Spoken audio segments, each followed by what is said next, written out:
Calm has been restored in Robertson outside Cape Town following violent clashes between migrant farm workers. Basotho and Zimbabwean nationals had been at loggerheads over job opportunities around the small farming town. Newzroom Afrika's Athi Mtongana is standing by to tell us about the intervention of religious leaders in the area. Athi.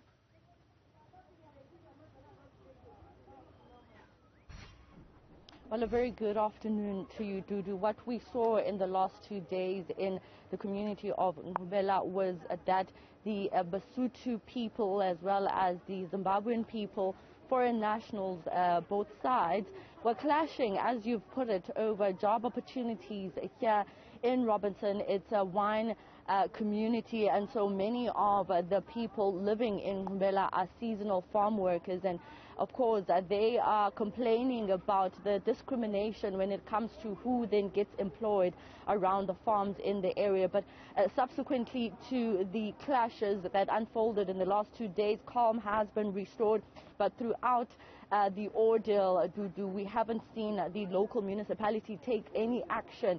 What they've done is to issue a statement, though, to, of course, outline the events as they transpired.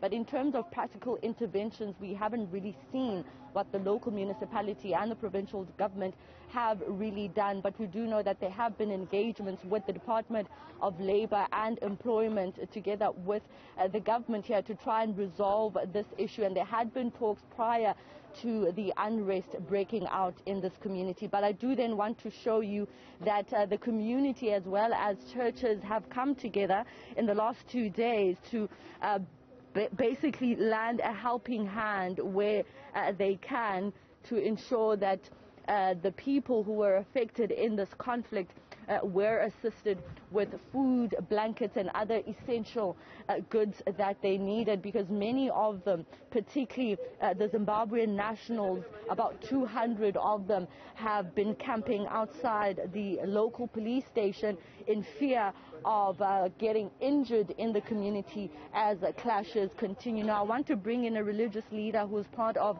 the people who have been assisting the community of Ngubela. Thank you so much, Juan, for your time. I want you to talk to me about your efforts in trying to assist the people that were affected and what you were able to pick up as a community member and as a religious leader about the way in which provincial and local government played a hand or did not play a hand in the intervention. Thank you so much.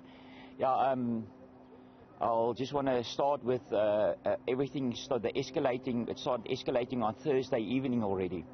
So on Friday morning we got together leaders of Robertson, church leaders and community leaders, and we saw there was a big crisis and we had to intervene.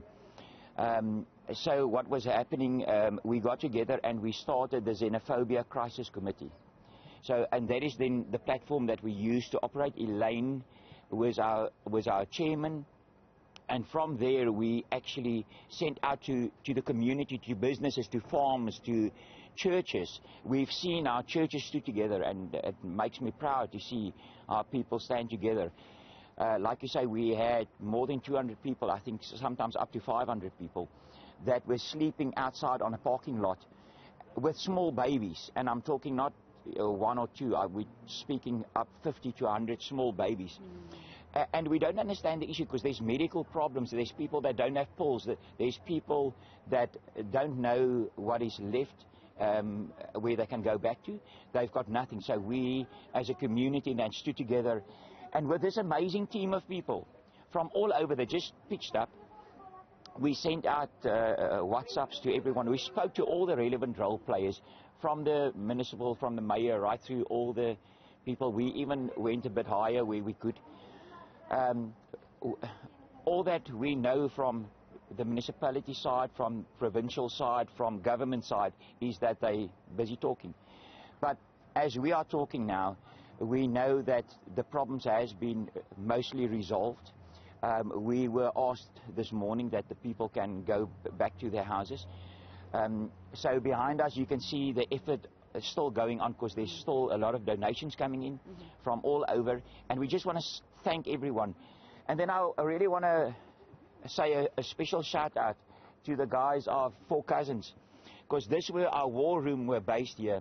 And these guys have got a full running concern of a very nice restaurant.